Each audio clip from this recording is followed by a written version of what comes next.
L'OTAN a franchi la ligne rouge. Dans cette interview exclusive, Sergueï Lavrov lève le voile sur 30 ans de manipulation occidentale qui ont poussé la Russie à réagir. Révélation choc. Comment l'Occident a trahi ses promesses après la chute de l'URSS?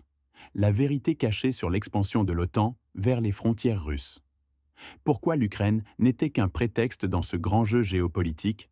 Nous avons tout tenté pour éviter la guerre. Lavrov dévoile les coulisses des négociations secrètes avec les États-Unis et l'UE. Et pourquoi elles ont échoué? Vous pensiez tout savoir sur le conflit en Ukraine? Cette interview va tout changer dans votre compréhension des relations internationales. Regardez jusqu'au bout et dites-nous en commentaire. La Russie avait-elle le choix? L'Occident est-il vraiment innocent dans cette crise? Qui, selon vous, a le plus menti aux opinions publiques? C'est parti.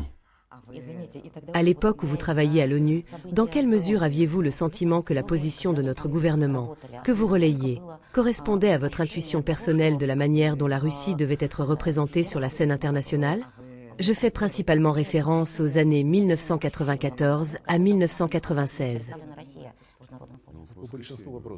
Sur la plupart des questions, la position du gouvernement russe de l'époque était formulée à grands traits.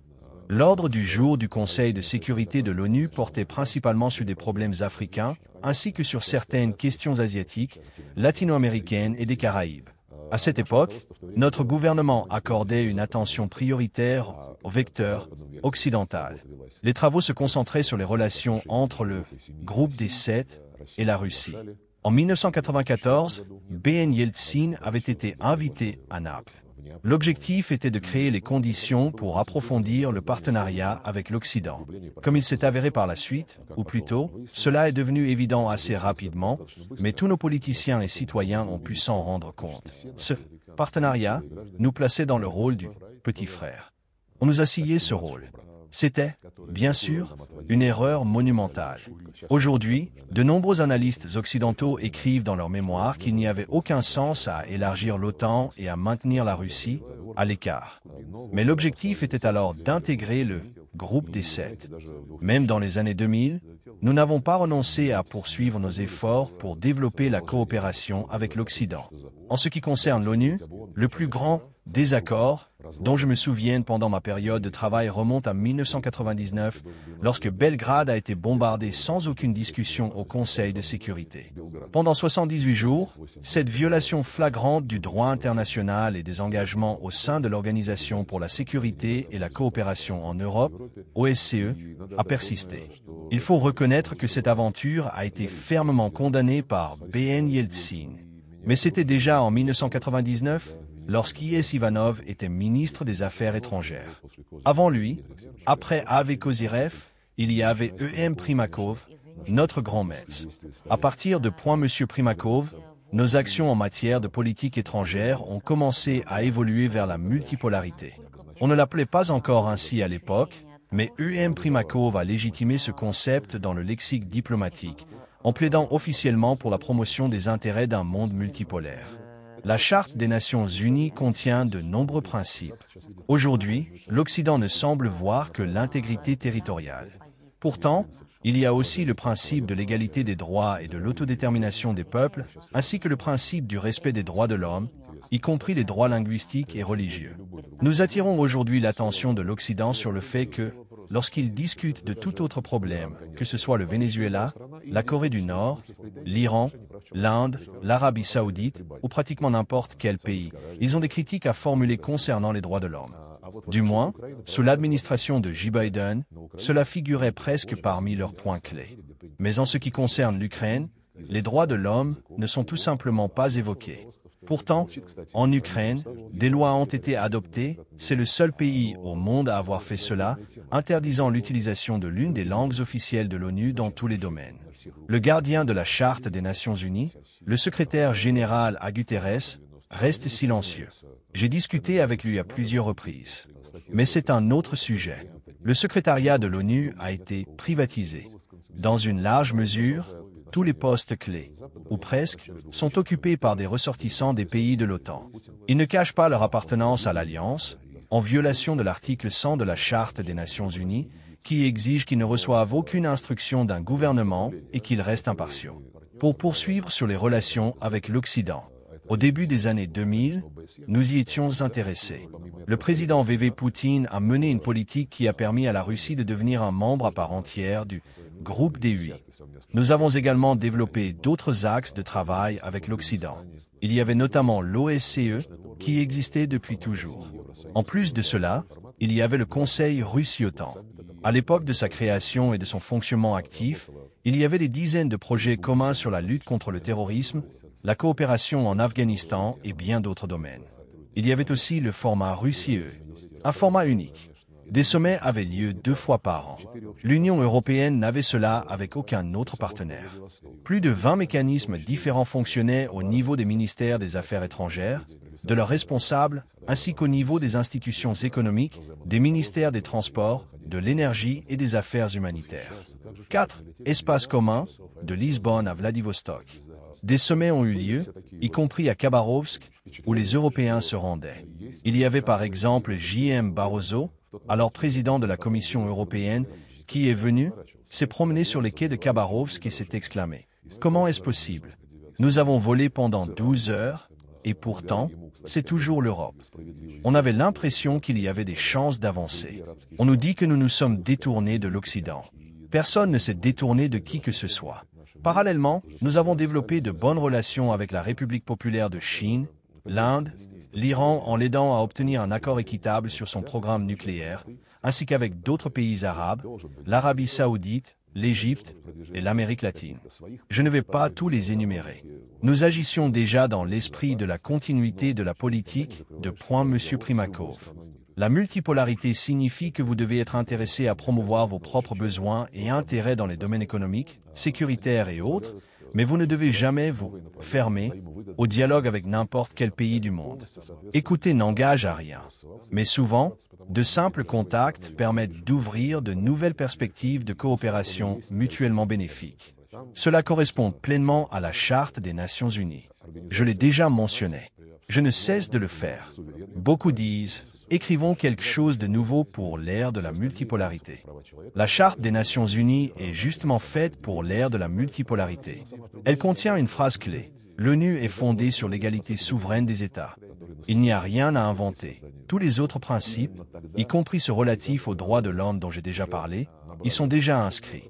Le droit des nations à l'autodétermination a été au cœur du processus de décolonisation qui a débuté 15 ans après la création de l'ONU.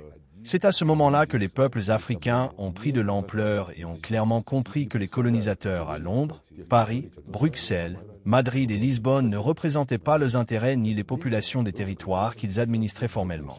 D'ailleurs, ce principe a été formalisé après la décolonisation.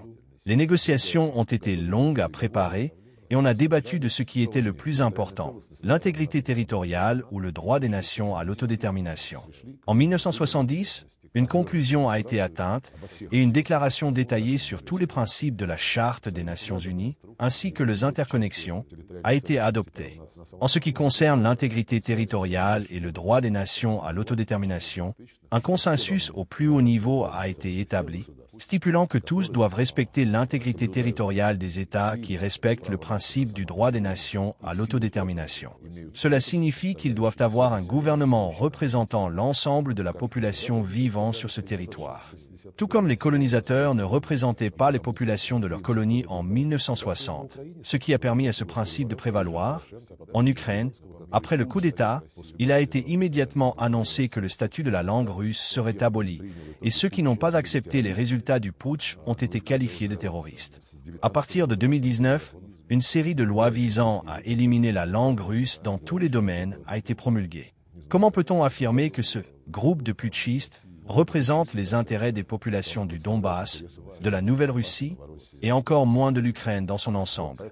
C'est pourquoi la Charte des Nations Unies ne doit pas être modifiée. Elle est moderne. Elle doit simplement être respectée et appliquée. Et il ne faut pas dire que, lorsque le Kosovo a déclaré son indépendance sans aucun référendum, c'est un droit à l'autodétermination, mais que lorsque la Crimée a organisé un référendum transparent avec la participation de centaines d'observateurs européens, de parlementaires et de personnalités publiques, c'est une violation de l'intégrité territoriale de l'Ukraine. Double standard, cynisme, hypocrisie, voilà ce à quoi nous sommes confrontés. Pour conclure cet aperçu de cette période, je souligne encore une fois que nous n'ignorions pas les autres orientations de notre politique, notamment vers l'Est et le Sud. Nous étions intégrés dans un ensemble de mécanismes de relations avec l'Occident, comme avec aucun autre groupe de pays avec l'OTAN, l'Union européenne, le G8. À cette époque, ces mécanismes représentaient les formes de coopération les plus développées de notre politique étrangère. Sur les autres fronts, nous avions des commissions bilatérales. Nous avions et avons toujours des réunions annuelles avec les pays de l'ASEAN. Mais des mécanismes gouvernementaux aussi structurés et ancrés, nous n'en avions avec personne d'autre. Tout cela a été sacrifié du jour au lendemain parce que nous avons refusé d'accepter le coup d'État en Ukraine, longuement préparé par l'Occident, pour faire de ce pays une plateforme visant à créer des menaces militaires contre nous, à l'intégrer dans l'OTAN et bien plus encore. Nous n'étions pas aveugles. Dès 2007, à Munich, le président russe V.V. Poutine avait averti que, bien que nous travaillions avec l'OTAN, l'Union européenne et le G7, en étant déjà membres du G8, il ne fallait pas nous prendre pour des naïfs qui ne comprennent et ne voient rien. Si nous sommes égaux, travaillons sur cette base. Nous avons continué à le faire. V.V. Poutine, lors de nombreuses rencontres, a patiemment expliqué à chaque pays et partenaire du camp occidental ce qu'il entendait par son discours à Munich, au cas où certains n'auraient pas compris. Jusqu'au dernier moment, nous leur avons donné la chance d'éviter un conflit ouvert. En décembre 2021, nous leur avons dit « Vous diluez les accords de Minsk, vous créez des menaces pour notre sécurité. Signons un traité sur la sécurité européenne qui garantirait cette sécurité sans intégrer qui que ce soit dans l'OTAN. » Nous avons été ignorés. En janvier 2022, j'ai rencontré le secrétaire d'État américain de l'époque, Blinken. Il a dit que l'OTAN n'était pas notre affaire. Il pouvait seulement promettre que le nombre de missiles à portée intermédiaire qu'il déploierait en Ukraine serait limité d'une certaine manière. C'est tout. C'est encore de l'hypocrisie, de l'impunité, un sentiment d'exceptionnalisme et de supériorité. Et où cela nous a-t-il menés? Ce n'est pas pour rien que le président V.V. Poutine a déclaré lors d'un de ses grands événements l'année dernière que les choses ne seraient plus jamais comme avant février 2022. C'est-à-dire qu'il espérait jusqu'en février, tout en comprenant la vanité de ses espoirs. Mais il leur a donné une chance jusqu'au dernier moment. Asseyons-nous à la table, discutons de la sécurité, y compris celle de l'Ukraine, mais de manière à ce que les mesures prises ne sapent pas la nôtre. Tout cela était possible. Aujourd'hui, de nombreux hommes politiques, anciens membres du gouvernement et personnalités publiques, avec le recul, c'est-à-dire qu'ils partagent quelque chose avec le paysan russe qui est fort de son expérience, disent qu'il aurait fallu agir différemment. Mais les choses se sont passées comme elles se sont passées. Nos objectifs sont clairs, nos tâches sont définies, comme on le disait déjà en Union soviétique.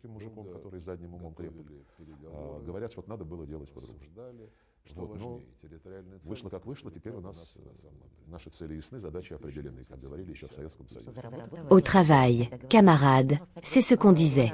En parlant de 2022, tout le monde se souvient que vous avez eu de longues négociations avec Blinken. À quel moment avez-vous compris, pour vous-même, qu'il ne serait pas possible de parvenir à un accord? Comment a été prise la décision de lancer l'opération militaire spéciale? Un mois s'est encore écoulé entre vos négociations avec Blinken et cette décision. Oui, environ un mois. J'espérais que la raison et le bon sens finiraient par l'emporter. Mais c'est l'orgueil qui a prévalu. Non seulement il y avait des plans concrets pour intégrer l'Ukraine dans l'OTAN, créer des bases en Crimée, en mer d'Azov, tous ces projets existaient. Mais au-delà de ce dessin géopolitique, l'orgueil a également joué un rôle majeur. Comment cela? On leur dit « non », ils accepteraient? Je n'exagère pas. C'est, de manière crue, ce qui les a guidés. C'est triste. Ce n'est pas du bon sens. Ce n'est pas pour rien que des Trump ne cessent de répéter, à propos de tout conflit et en examinant la position de l'Amérique, que le bon sens doit prévaloir. Quel est l'intérêt de donner des centaines de milliards à une Ukraine perdante, dont le régime ne bénéficie pas d'un large soutien? Le pays va certainement perdre. Si l'Europe veut s'en occuper, le bon sens de Washington dicte de se mettre en retrait. Oui, les États-Unis seraient prêts à aider, à conclure des accords économiques, mais ils leur ont déjà donné assez d'armes. À l'époque, c'était l'idéologie qui primait. L'orgueil a joué un rôle non négligeable dans les événements tragiques auxquels l'Occident s'est heurté.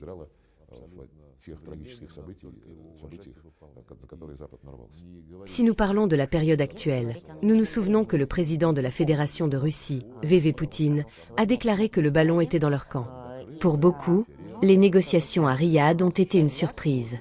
Quel travail préparatoire avez-vous mené et quand l'avez-vous commencé pour que ces négociations aient lieu? Il n'y a eu aucun travail préparatoire. Les présidents se sont appelés à l'initiative de Trump.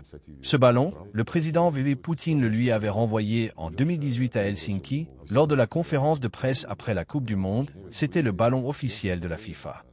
Trump l'a attrapé, l'a fait tourner et l'a lancé aux membres de sa délégation assis devant lui. Nous avons tous considéré que ce n'était pas Trump qui avait rompu les relations, mais Joe Biden. Mais cela reste un seul et même pays. Trump en était parfaitement conscient et a pris l'initiative d'appeler lui-même. Juste avant cela, il avait envoyé en Russie un de ses proches conseillers pour un échange détaillé. Ensuite, lors de la conversation téléphonique, à son initiative, il a été convenu de se rencontrer à Riyad. Nous nous y sommes rendus 3 jours après l'appel téléphonique. Il n'y a donc eu aucune préparation bilatérale. Bien sûr, chaque équipe s'est préparée. Nous, au ministère des Affaires étrangères, eux, au département d'État. Ce fut une conversation tout à fait normale entre deux délégations. Ce qui est frappant, c'est que cette normalité ait été perçue comme un événement sensationnel. Cela signifie que nos partenaires occidentaux, durant le mandat de Joe Biden, ont réussi à façonner l'opinion publique mondiale au point qu'elle perçoit une discussion normale comme quelque chose d'extraordinaire. Nous ne penserons jamais de la même manière sur toutes les questions de la politique mondiale. Nous l'avons reconnu à Riyad. Les Américains aussi. D'ailleurs, ce sont eux-mêmes qui l'ont dit. Là où nous avons des intérêts communs, le bon sens dicte qu'il serait absurde de ne pas en tirer parti pour les traduire en actions concrètes et obtenir des résultats mutuellement bénéfiques. Là où nos intérêts divergent, comme l'a également souligné le secrétaire d'État américain M. Rubio, la responsabilité des grandes puissances est d'empêcher que ces divergences ne dégénèrent en confrontation. C'est exactement notre position. D'ailleurs, c'est le modèle sur lequel reposent les relations entre les États-Unis et la Chine. Ils ont d'énormes désaccords. Les Américains imposent de nombreuses sanctions à la Chine pour affaiblir un concurrent. Certes, pas autant que contre nous. Ils instaurent des droits de douane de 100% sur les véhicules électriques. C'est de la concurrence déloyale. Mais revenons au modèle relationnel. Malgré ces différends et les accusations récurrentes des dirigeants et ministres américains et chinois sur les actions de l'autre camp, qu'il s'agisse d'économie, de politique ou de sécurité, le dialogue entre Pékin et Washington n'a jamais été interrompu. Lisez comment les ministres chinois parlent des plans occidentaux dans le détroit de Taïwan ou en mer de Chine méridionale. L'opposition est très vive. Je comprends nos collègues chinois lorsqu'ils rappellent que l'Occident affirme soutenir la politique d'une seule Chine, ce qui signifie que la Chine est unie et que Taïwan en fait partie. Mais après avoir affirmé cela, ils disent en même temps que le statu quo ne doit pas être modifié. Or, qu'est-ce que le statu quo? C'est un Taïwan indépendant. Il y a donc beaucoup d'hypocrisie. Ce n'est pas un hasard si, récemment, un représentant du ministère chinois de la Défense a déclaré que la Chine était fermement engagée en faveur d'un règlement pacifique, mais qu'elle n'excluait pas l'usage de la force si on cherchait à la duper. C'est à peu près ainsi qu'il l'a formulé. Malgré tout cela, le dialogue entre Pékin et Washington n'a jamais été interrompu.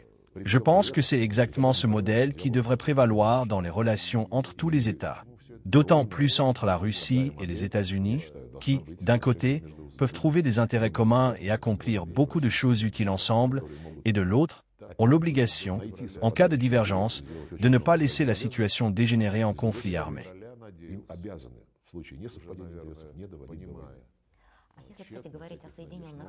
En parlant des États-Unis, en nous rappelant combien de secrétaires d'État ont changé. Et de secrétaires d'État femmes. D'accord, disons secrétaire d'État femme. Soyons politiquement corrects d'un point de vue grammatical. Ils n'ont pas de normes grammaticales comme nous. Mais n'est-ce pas vexant pour une femme d'être désignée au masculin?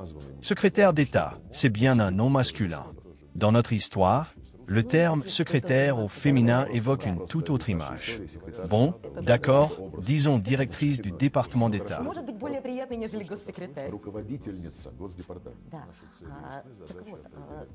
Comment avez-vous réussi à dialoguer avec des interlocuteurs qui changeaient constamment, alors que l'orientation générale de la politique américaine à notre égard restait toujours la même? Seuls les visages changeaient.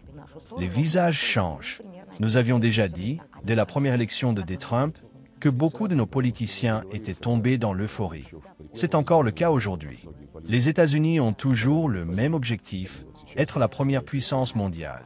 Sous J. Biden, sous B. Obama et globalement sous les démocrates, ils ont cherché à y parvenir en soumettant tout à leur influence, en achetant des alliances, comme ils le font avec l'OTAN, comme ils l'ont fait avec le Japon et la Corée du Sud, en créant des avant-postes militaires intégrant des éléments nucléaires sous l'égide de l'OTAN. Trump, lui, est pragmatique. Son mot d'ordre est le bon sens. Cela signifie, tout le monde le voit, une nouvelle manière de mener les affaires. Mais l'objectif reste le même. MAGA, Make America Great Again. Désormais, il a une nouvelle casquette. Tout ce que Trump a promis, il l'a fait. Cela donne un aspect humain à la politique, en cassant les schémas bureaucratiques bien établis. C'est pourquoi il est intéressant. Son équipe, le secrétaire d'État M. Rubio et le conseiller à la sécurité nationale M. Waltz sont des personnes tout à fait rationnelles dans tous les sens du terme. Ils discutent avec nous sans chercher à nous commander, et nous ne leur donnons pas d'ordre non plus. Deux grandes puissances se sont simplement assises à la table pour parler, analyser ce qui ne fonctionne pas et voir ce que leur prédécesseur a démoli en 4 ans en coupant tous les canaux de communication et en imposant une avalanche de sanctions, entraînant l'expulsion des entreprises américaines et des pertes de plusieurs centaines de milliards de dollars. Les secrétaires d'État se succèdent. Ils doivent sûrement se dire, comment se fait-il que je sois là pour 2 ans, alors que lui est toujours en poste? C'est probablement ce qu'ils pensent de moi. J'ai entretenu des relations de travail normales avec tous les prédécesseurs de M. Rubio, en l'occurrence, Blinken, que ce soit avec Ash Clinton ou Rice. M. Albright avait pris ses fonctions avant que je ne devienne ministre, mais nous avons travaillé en étroite collaboration. Elle est décédée récemment et j'ai envoyé mes condoléances à sa famille. Avec J. Kerry, nos relations étaient excellentes, tant sur le plan professionnel que personnel. Jusqu'à récemment, nous échangions encore des SMS, comme avec d'autres anciens collègues. Mais cela appartient au passé désormais. L'un de mes anciens collègues, pas J. Kerry, m'a envoyé ses condoléances après l'attentat au Crocus City Hall, mais il m'a demandé de ne pas le rendre public. Voilà où nous ont mené J. Biden et toute cette bureaucratie européenne bruxelloise, non élue par les citoyens. Il existe encore une tradition de rencontres entre l'ASEAN et ses partenaires, États-Unis, Chine, Japon, Inde, Australie, Russie. Ces réunions ministérielles ont lieu 1 fois par an. Jusqu'à récemment, une tradition, interrompue par la pandémie de Covid-19, voulait que chaque délégation prépare un petit spectacle pour le dîner de gala. Nous écrivions toujours des sketchs humoristiques. Cette tradition avait été instaurée par Primakov, qui, 3 ans avant mon retour de New York, avait monté un numéro avec M. Albright inspiré de West Side Story. Il jouait un personnage masculin, tandis qu'elle chantait la partie féminine. Cela créait une certaine camaraderie, peut-être même une familiarité. Mais à l'époque, cela resserrait les liens. Cependant, cette atmosphère chaleureuse ne permettait pas de surmonter l'essentiel, à savoir le profond désaccord sur l'expansion constante de l'OTAN vers l'Est, qui nous était inacceptable. Avec Rice, nous avons aussi joué un sketch, notre délégation était sur scène, et elle jouait du piano du côté américain. J'ai encore des photos où nous sommes ensemble, elle assise au piano. Nous avons eu des discussions utiles, intéressantes et franches, même si nous étions loin d'être d'accord sur tout. Nous avons tenté de nous convaincre mutuellement. C'était pareil avec Ash Clinton. Il n'y avait pas cette agressivité que nous avons pu voir, je ne citerai pas de nom, dans les yeux des principaux responsables de la politique étrangère de l'administration Biden. Avec J. Kerry, nous avons sans doute battu des records. Un de nos collègues avait fait les comptes. En 2016, entre nos rencontres et nos appels téléphoniques, nous avons échangé 60 fois. Nous avons accompli beaucoup de choses, notamment en évitant une catastrophe en Syrie. En 2015, sur instruction des présidents B. Obama et V. Poutine, nous nous sommes mis d'accord sur l'adhésion de la Syrie à l'OIAC et la destruction de son arsenal chimique. Cela a été fait, et l'organisation a même reçu le prix Nobel de la paix pour cela. 1 an plus tard, l'Occident a pourtant recommencé à affirmer que le président syrien Assad n'avait pas tout déclaré, alors que ce même Occident avait voté pour reconnaître que le dossier était clos. Ce manque de fiabilité, cette volonté permanente de tricher, ne suscite que du regret au minimum. La diplomatie n'est pas un jeu, c'est une question de survie. Dans cette interview exclusive du 21 mars 2025, Sergueï Lavrov, ministre des Affaires étrangères de la Fédération de Russie, livre une analyse sans filtre de 30 ans de relations internationales. Un témoignage rare pour le film « La diplomatie comme mode de vie », produit par Étoile Rouge. Et vous, qu'en pensez-vous? La Russie a-t-elle été poussée à bout par l'Occident ou a-t-elle franchi la ligne? L'OTAN est-elle un outil de paix ou de provocation? Peut-on encore croire au dialogue entre Moscou et Washington après tant de trahisons? Laissez votre avis en commentaire. Vos opinions comptent. Cette interview est au cœur des débats géopolitiques actuels. Partagez cette vidéo autour de vous pour alimenter la discussion avec des arguments, pas des slogans. Pour aller plus loin, abonnez-vous à la chaîne et devenez membre en cliquant sur le lien dans la description pour ne rien manquer des prochaines analyses. À très bientôt!